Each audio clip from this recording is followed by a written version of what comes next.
This, however, is hardly our main point at present. I have admitted it only in order to show how constantly, and as it were accidentally, the key would fit the smallest doors.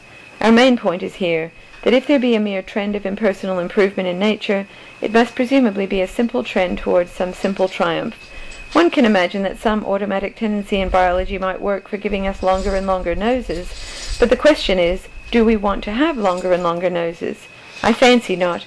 I believe that we most of us want to say to our noses, "Thus far and no farther, and here shall thy proud point be stayed." We require a nose of such length as may ensure an interesting face, but we cannot imagine a mere biological trend towards producing interesting faces, because an interesting face is one particular arrangement of eyes, nose, and mouth in a most complex relation to each other. Proportion cannot be a drift.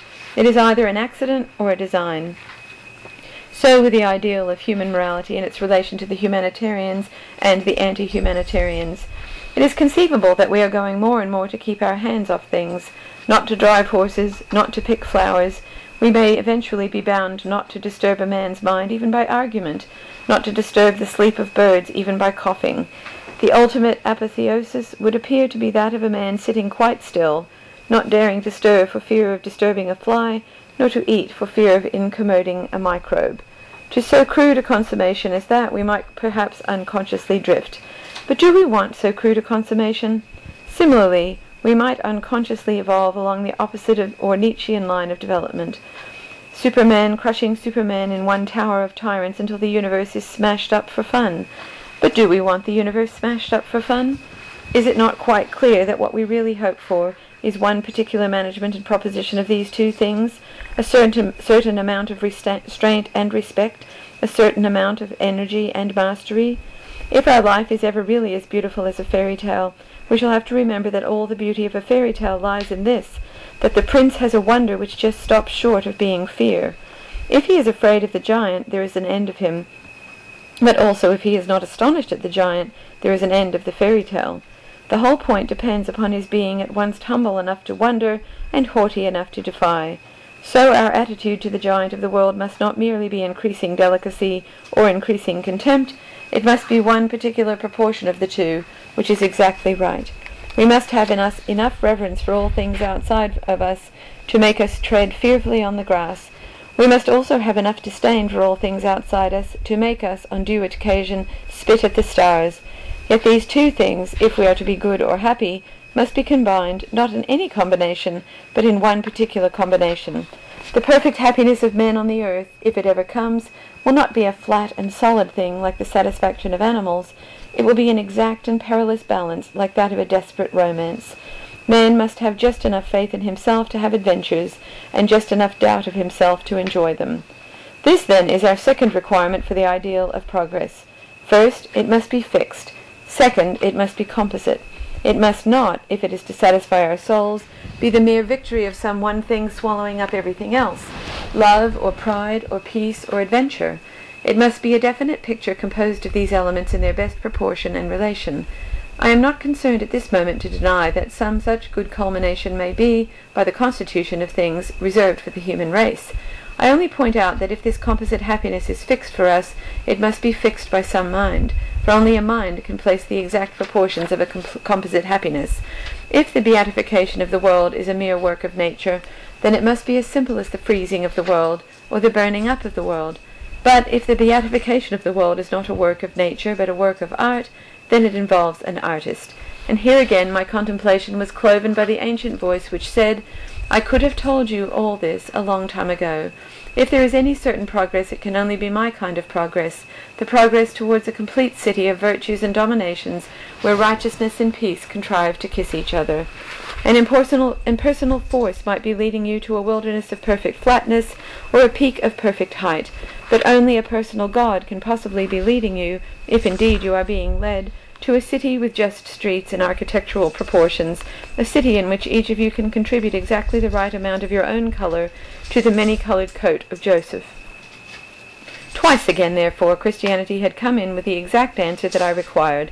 I had said, "The ideal must be fixed," and the Church had answered, "Mine is literally fixed, for it existed before anything else." I said, secondly, "It must be artistically combined, like a picture," and the Church answered, Mine is quite literally a picture, for I know who painted it. Then I went on to the third thing, which, as it seemed to me, was needed for a utopia or goal of progress. And of all the three, it is infinitely the hardest to express. Perhaps it might be put thus, that we need watchfulness even in utopia, lest we fall from utopia as we fell from Eden. We have remarked that one reason offered for being a progressive is that things naturally tend to grow better. But the only real reason for being a progressive is that things naturally tend to grow worse. The corruption in things is not only the best argument for being progressive, it is also the only argument against being conservative. The conservative theory would really be quite sweeping and unanswerable if it were not for this one fact. But all conservatism is based upon the idea that if you leave things alone, you leave them as they are. But you do not. If you leave a thing alone, you leave it to a torrent of change. If you leave a white post alone, it will soon be a black post. If you particularly want it to be white, you must be always painting it again. That is, you must be always having a revolution.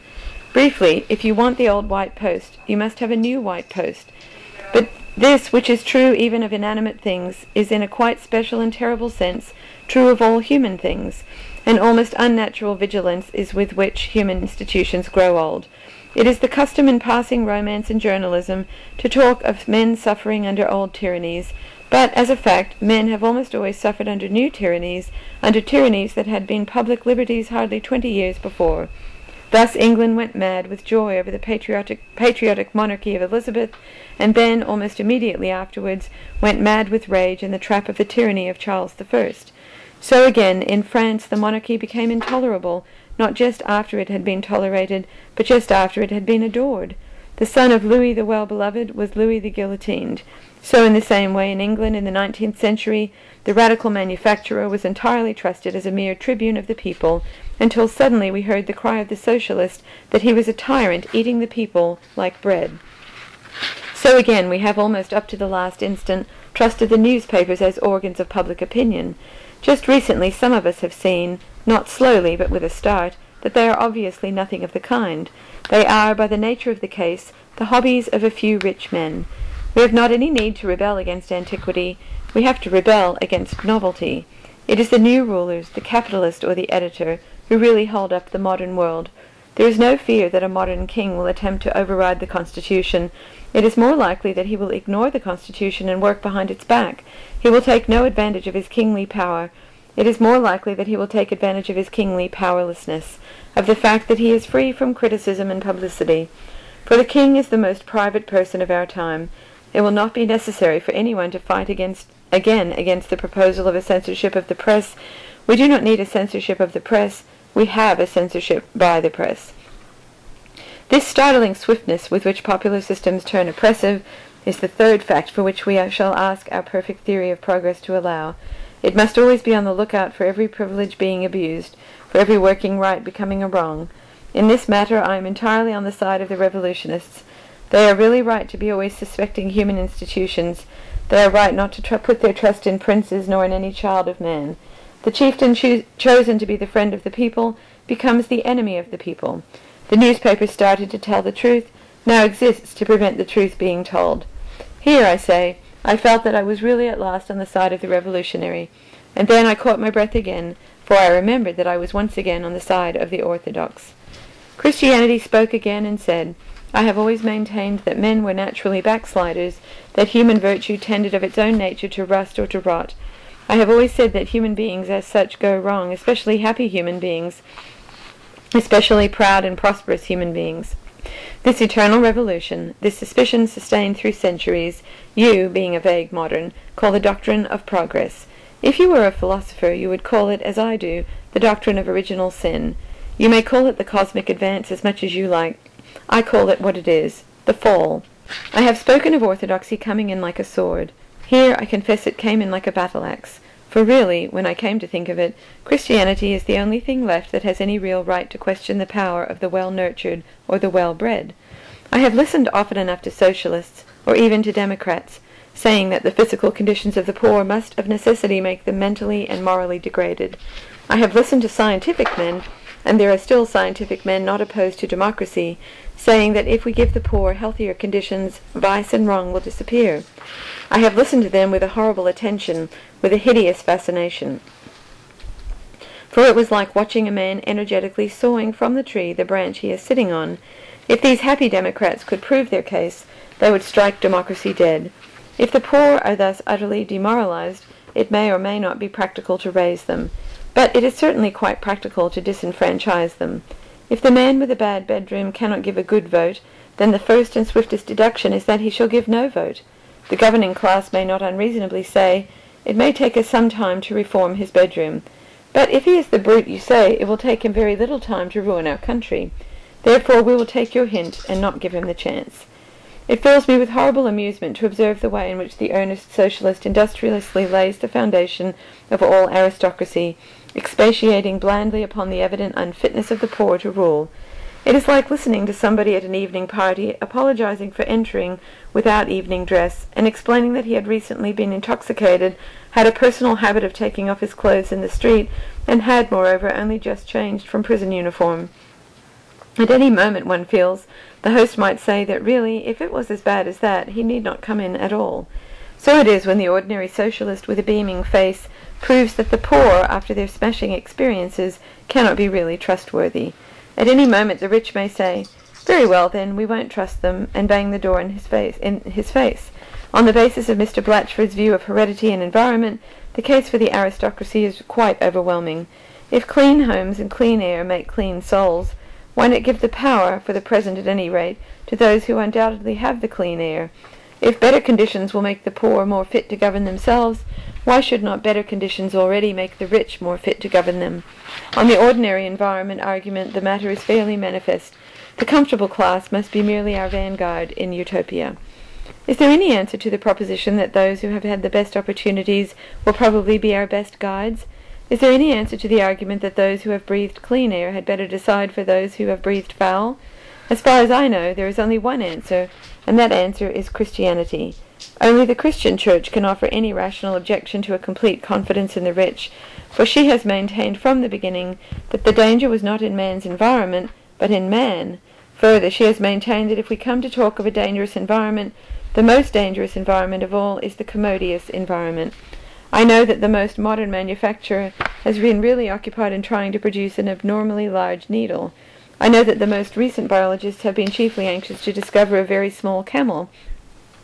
But if we diminish the camel to his smallest, or open the eye of the needle to its largest, if, in short, we assume the words of Christ to have meant the very least that they could mean, his words must at the very least mean this, that rich men are not very likely to be morally trustworthy.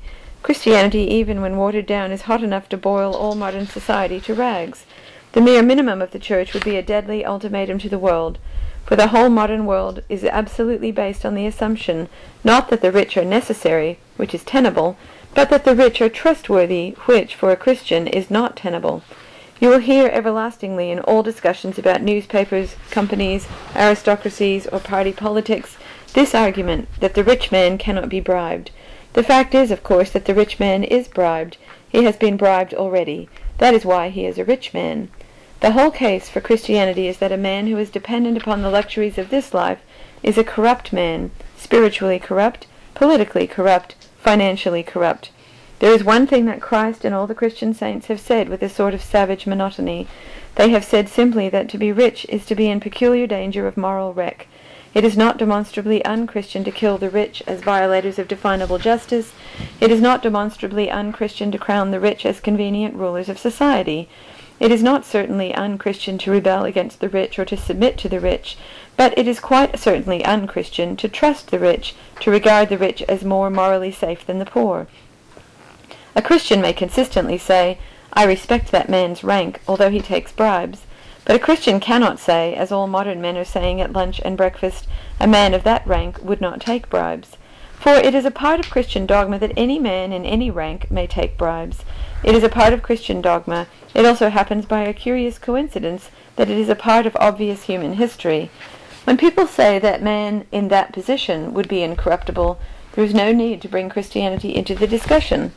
Was Lord Bacon a bootblack? Was the Duke of Marlborough a crossing sweeper? In the best utopia, I must be prepared for the moral fall of any man in any position at any moment, especially for my fall from my position at this moment.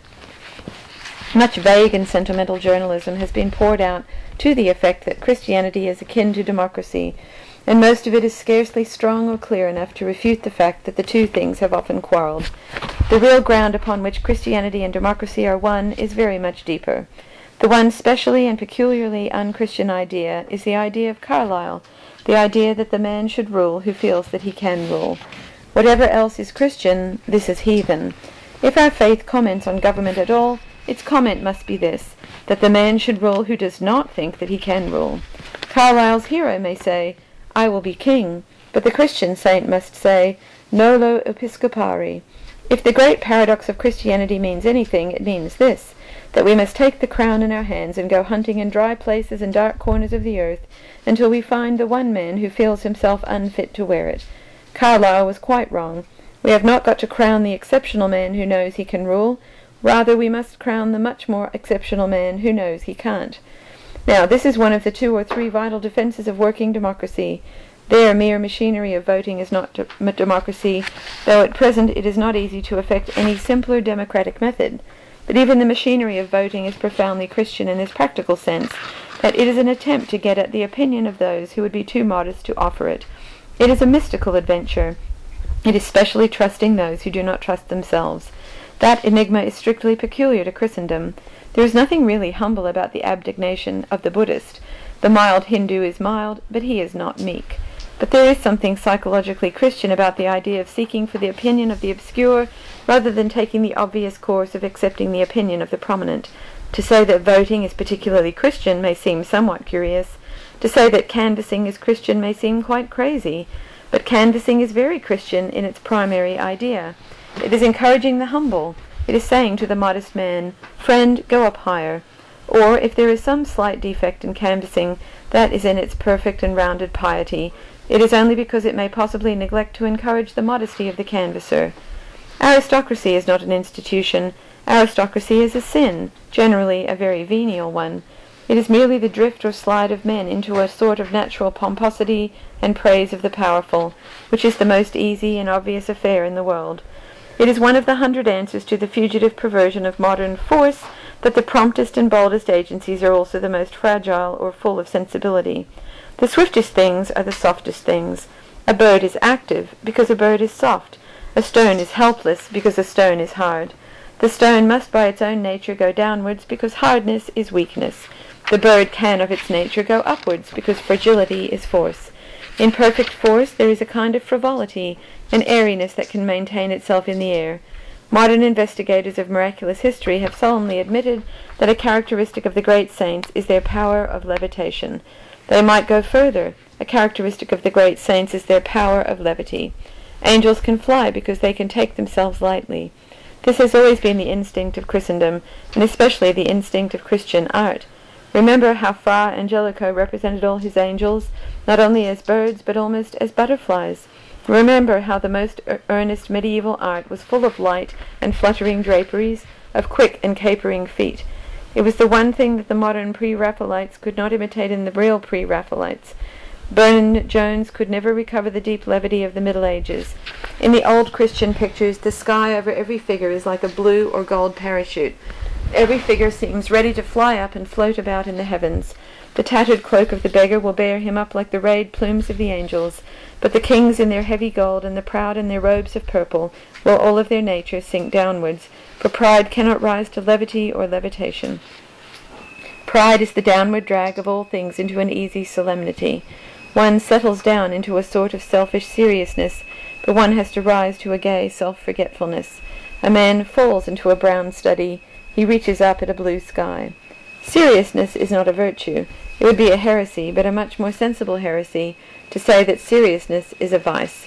It is really a natural trend or lapse into taking oneself gravely, because it is the easiest thing to do.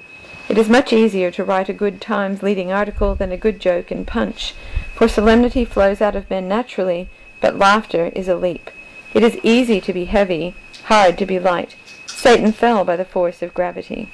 Now, it is the particular honour of Europe, since it has been Christian, that while it has had aristocracy, it has always at the back of its heart, treated aristocracy as a weakness, generally as a weakness that must be allowed for. If anyone wishes to appreciate this point, let him go outside Christianity into some other philosophical atmosphere.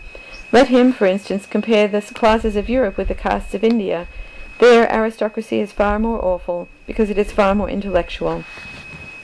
It is seriously felt that the scale of classes is a scale of spiritual values, that the baker is better than the butcher in an invisible and sacred sense.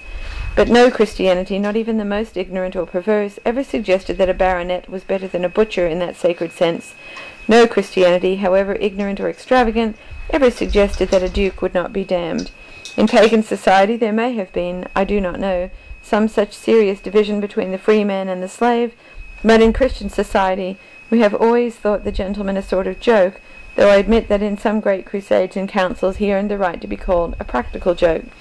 But we in Europe never really, and at the root of our souls, took aristocracy seriously. It is only an occasional non-European alien, such as Dr. Oscar Levy, the only intelligent Nietzscheite, who can even manage for a moment to take aristocracy seriously. It may be a mere patriotic bias, though I do not think so, but it seems to me that the English aristocracy is not only the type, but is the crown and flower of all actual aristocracies. It has all the oligarchical virtues as well as all the defects.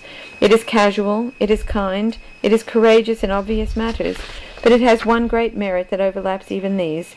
The great and very obvious merit of the English aristocracy is that nobody could possibly take it seriously.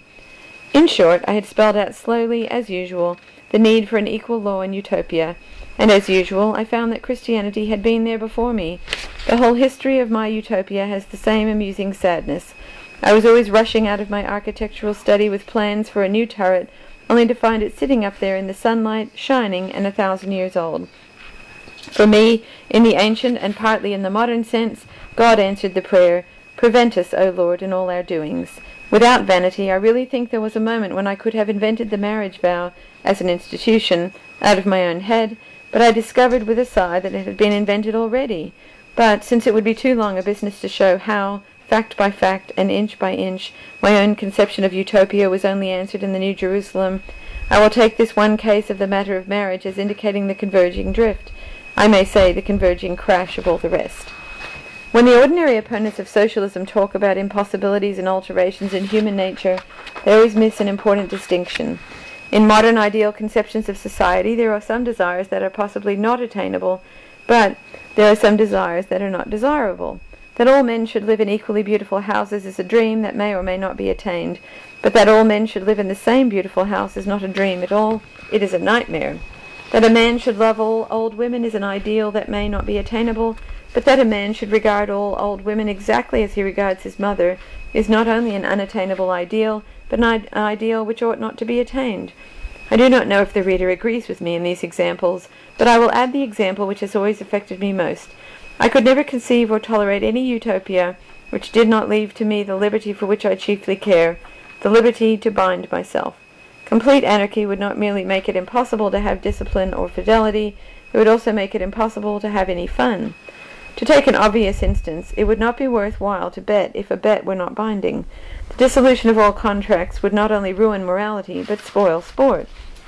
Now, betting and such sports are only the stunted and twisted shapes of the original instinct of man for adventure and romance, of which much has been said in these pages, and the perils, rewards, punishments, and fulfillments of an adventure must be real, or the adventure is only a shifting and heartless nightmare.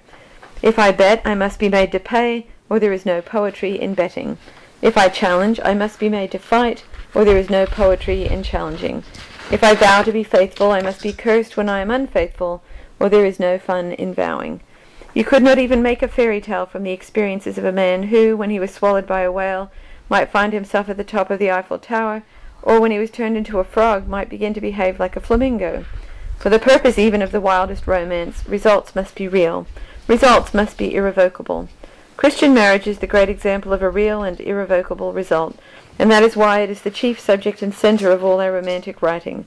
And this is my last instance of the things that I should ask, and ask imperatively, of any social paradise. I should ask to be kept to my bargain, to have my oaths and engagements taken seriously.